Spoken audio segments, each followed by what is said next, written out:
Berita selanjutnya datang dari anggota Satpol PP Kabupaten Mesuji meninggal tak wajar. Anggota Satpol PP Kabupaten Mesuji nekat akhiri hidupnya di kamar indekos pada Jumat 1 Oktober 2021. Menurut Kasat Reskrim Polres Mesuji, Ibtu Fajrian Rizky mewakili Kapolres Mesuji AKBP Alim, korban sudah dibawa ke Rumah Sakit Umum Daerah Ragap Begawe Caram.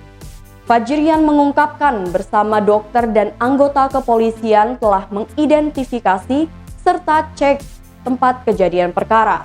Menurut keterangan dokter, korban dinyatakan murni mengakhiri hidup karena ditemukan air liur dan air mani serta fesesnya yang keluar.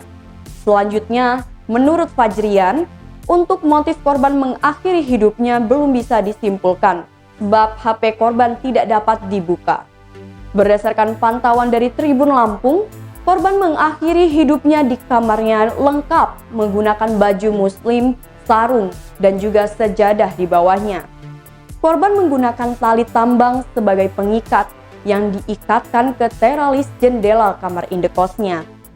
Posisi leher terikat tali tambang, namun kaki korban nampak menyentuh lantai kamar indekos dengan posisi menekuk dan kedua tangan kaki membiru.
Thank you.